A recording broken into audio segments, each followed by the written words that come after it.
Hello everybody, Raven Knight here. So today, got a kind of a special video for you guys. I want to share a little personal project I'm working on. I am a huge fan of Warhammer 40k. The lore, the stories, just the overall craziness of it all. I think it's awesome. I don't make a whole lot of content on it just because there are lots of better Warhammer 40k enthusiasts and content creators out there than me. So the best I can do is just tell short stories about it and, give my thoughts on certain things. And right now I'm in the process of building my own homebrew Astartes chapter and Order of the Sororitas because I think the Sororitas are just awesome. And what I wanted to do was I wanted to tell a story using the Sororitas, and Hannah, my friend, gave me a bit of a challenge to tell a full-on novel-style story involving the Sororitas, involving Astartes, involving Chaos, involving the Imperial Guard, lots of stuff. And she said to get creative with it. Get as creative with it as you can. Do stuff with it that's never been done before. And that was a big challenge. And I'm super excited to share with you guys kind of what I've come up with. So I want to tell you guys a little bit about this concept. Now understand, it is still a concept. I haven't finalized anything. I'm nowhere near ready to start drafting this out. But I wanted to share with you guys my idea called A War of Fate, a Warhammer 40k story. So what's it about? All right, I'll give you the basic plot outline as I've written it here. I'll read it straight from my notes. It says, the story is about a war for Navarra III, an agri-world in the Imperium Nihilus. Shortly after the return of the Primarch Lionel Johnson and the reformation of the Dark Angels, Chaos has been madly trying to obtain every advantage. Recently, a Chaos war fleet known as the Apostles of Fate have been charted and sighted heading towards Navarra III for unknown reasons. Lord General Jonathan Drake is swiftly attempting to organize a defense of the planet, as the loss of Navarra III could be a devastating blow to the Imperial worlds that rely on it for its abundant resources. He has also called in 3 Imperial Guard regiments, a chapter of the Imperial Lion Space Marines, and the Order of the Sacred Spear Adeptus Sororitas warriors. However, due to unstable warp activity, the Sororitas are the first to arrive before the other reinforcements from the Navy and the Guard. This will turn into a battle of attrition and faith as Jonathan and the Sacred Spears must hold out against a vicious and devastating Chaos fleet on their own as they hold out for reinforcements. But while this is going on, an Inquisitor is running his own operation to uncover what the Chaos forces are after, and in doing so, will reveal there is more to Navarra III than anyone expected. So basically my goal here was I wanted a full-on war campaign, like a full battle between the Imperial forces and the Chaos forces, but I also wanted to have kind of this underground kind of intrigue going on, like some kind of secret technology that Chaos is actually after, like there's more to going on in Navarra III than before, so I was really excited about that. But what I really loved about this was going over the different plot lines. Like, I mean, you have Lord General Jonathan's own strategy on how he's going to fight Chaos. You have Canoness Joanna and her secret relationship going on, and yeah, we'll get into that. And of course the Inquisitor, what he's doing behind the scenes, the things that he's after, the desperation of the demon leader who's leading the Znichian forces. There's a lot that I really went into this. I really wanted to play around with a lot of different ideas, and that's why I'm not ready to draft this yet, because I have so many ideas. I don't want this to get too bogged down, because one thing that I worry about, and any writer should be worried about this, is making things too complicated. If you overcomplicate things, it's kind of like if you're making a stew and you want to get creative, so you add too many ingredients into the pot, eventually you come out with sludge. You come out with something that's unidentifiable in terms of taste because you've overwhelmed the broth, you've overwhelmed the stew. And it's the same way with writing. If you make it too complicated, you're not going to be able to identify much of it. Your reader's going to get bogged down in everything.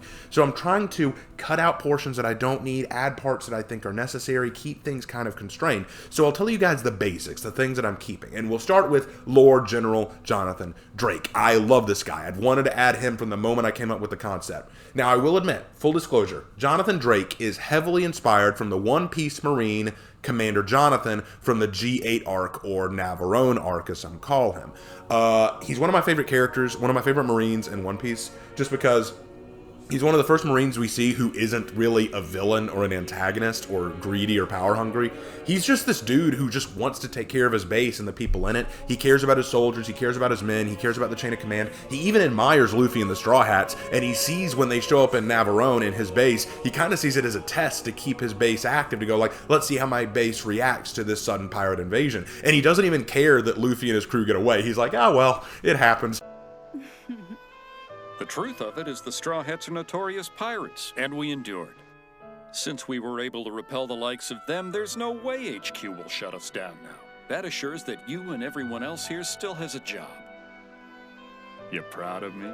And I'm kind of like, that's really cool. So I made Jonathan, the Lord General, a lot like him in both name and attitude and disposition. I thought it'd be a creative idea. I'm not going to make him exactly like him, obviously. There are going to be some differences, but I thought that would be really cool. And why is his last name Drake? Because in One Piece, Commander Jonathan's second in command was named Lieutenant Drake. So nothing more crazy than that. But Lord General Jonathan, to get back on track, he is the Lord General of the Imperial forces that are going to be defending Navarra 3. He's very amiable, very cool, likes to look after his men. He has a hobby for fishing and enjoys seafood. He was originally a colonel of the Vostroya's Firstborn, so he has experience in combat, but he was really noted for his tactical brilliance. He was really noted for being a very brilliant tactician and sound thinker. He knows what he's doing most of the time. He also has a history with the main antagonist of the book, Morin Vath, who is an Astartes serving under Tzeentch. Yep, so Morin Vath is this Astartes. Some believe that he may have been once in a Thousand Sons member, but he's now leader of the Apostles of Fate, and he's coming to Navarra 3 to get something. Jonathan doesn't know what he's after. He doesn't know what he's trying to get, but he knows how Morin thinks. And Morin hates Jonathan for beating him in the past in a game of wits. So now Morin wants revenge on Jonathan, and he also wants this secret thing on the planet that Jonathan's trying to figure out. Meanwhile, while this is going on, Jonathan has another thing to worry about. Canoness Joanna of the Order of the Sacred Spears. Now, the Order of the Sacred Spears is a Sororitas order that I made, a homebrew order. They are strong, and they have a very fierce, zealous desire to protect humanity. So she is going to do everything in her power to make sure that the humans of Navarra 3 are safe. She's not one of these, she's not like the Bloody Rose, you know? She's not like one of these other orders where they just don't care about human lives as long as they kill the Xenos, you know? She actually wants to protect lives. So anytime Jonathan makes a decision or makes a point that may cost lives, she gets very upset by it. So there is kind of that rivalry, but there's something else there too. Turns out that Joanna, back before she became a Canoness, back when she was just a Celestian, back when she was just I think I made her a, what was it? A Celestian, I can't remember. I think it was a Celestian, but regardless of that, essentially she and Jonathan served together. They fought side by side together, and so she remembers him, and she's kind of got a thing for him. She's kind of interested in him, but I don't want to call her a tsundere because she's not, but she doesn't know how to handle these feelings. On the one hand, she definitely likes him. He even can tell she likes him. But at the same time, her first duty is to the Imperium. So how can she do this? And even if they could do it, they're in the middle of a war. How is there a time for this kind of thing? So I thought that's kind of funny. You have this Canoness who's supposed to be all about duty first, fighting for the Emperor, protecting the people of Navarra 3. But there's this dude that I really, really like, and he kind of likes me too. And it's like, I know, you know, it's very funny. I really thought that'd be a fun thing to play with. Because, you know, you don't see a whole lot of that. You don't see that kind of funny stuff in most Warhammer 40k fiction. So I thought that'd be a very creative idea. While we're also doing that, we also have an Inquisitor who's running around named Condoliano. And for those who are familiar with One Piece, you will know the name too. Condoliano was heavily inspired by Inquisitor Shepard, or Inspector Shepard from the same One Piece arc I was talking about. In One Piece, he was this slimy little weasel who was basically sent to be the main antagonist and try to ruin Commander Jonathan's base, and he keeps messing up everywhere. Take them! In case you've forgotten, I'm the commander. You're a visiting inspector. Be quiet and inspect. At this rate, the only thing I've accomplished is to get in the way of this old badger. I came here to shut him and his fortress down, but if he catches the Straw Hats... Excuse me for a moment. And here, he's an inquisitor of the Ordo Hereticus. Condoliano, he's middle-aged, he's a receding hairline, he's kind of a scummy individual. He's ambitious, he's cold, he's cruel, but he has an interest in things of antiquity. And he has no fear of the Warperet secrets. Apparently, he captured a Dark Eldar who revealed a secret location on Navarra 3 where some kind of ancient technology is buried there before humans even arrived on Navarra 3. Believing that this technology is what Tzeentch and his forces are after, he decides he's going to use his inquisitorial authority to bring some Sororitas and some local civilians down there to get it before Tzeentch can get it. and what they find out it is. I don't want to reveal too much. I don't want to reveal too much about what he discovers and what it is, and because that'll be for later. If you actually do want to know about it, let me know in Discord, and I may share with you some of my ideas about what it could be, because it ties into Eldar lore, it ties into the Sororitas, it ties into a lot of things. But just know, it's pretty cool. I had a lot of fun coming up with this idea, and even Lark was kind of like, that is a creative idea. It's crazy, but it's a creative idea. Meanwhile, while all that's going on, there's one other side story that's going on. Like I said, there's a lot of stuff on Captain Roderick Feralis. He is a captain of the Imperial Alliance 3rd Division and a seasoned warrior. His big thing is that the Imperial Alliance is a Space Marine chapter of my own creation. It's a homebrew chapter. They are a successor chapter of the Dark Angels. And their whole thing, their whole outlook is that they will do whatever is necessary to ensure victory for the Imperium. That means that they're willing to disregard orders. That means that they're willing to destroy cities. That means that they will carpet bomb whole sectors if it means that in the end the Imperium is victorious. And Roderick is questioning that outlook. Because right now, he sees an Imperial world that is in grave danger. He sees Znichian forces, a force that his chapter has yet to confront. And he has a Lord General who has faced this threat and is giving them advice. And here's the thing. Space Marines don't have to follow the advice of Lord Generals. They're on totally different levels of command.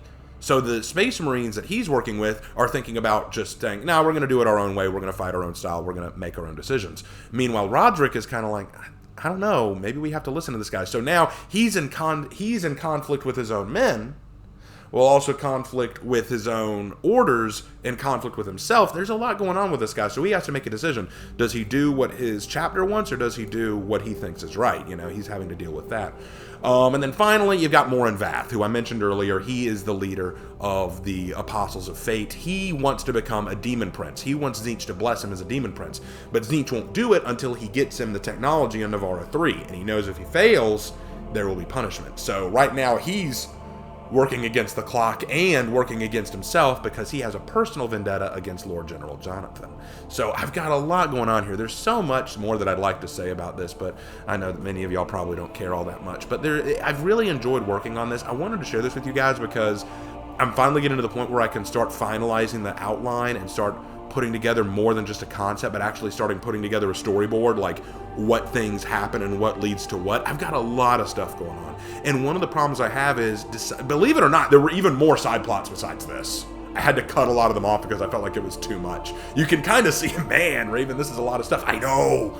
But I wanted to share this with you guys because it's kind of an ambitious project, and I know a lot of my fan base really do like Warhammer stuff. So I thought I'd share this with you guys. Let me know what you guys think in the comments section. If you have any questions, concerns, comments, maybe suggestions, love to hear your thoughts. Just shoot me up in the comments or ask me about it on Discord. Would love to talk about it because this is the kind of stuff I live for, right? It's what I live for. Anyway, thank you guys so much, and as always, I will see you in my next video. Take care.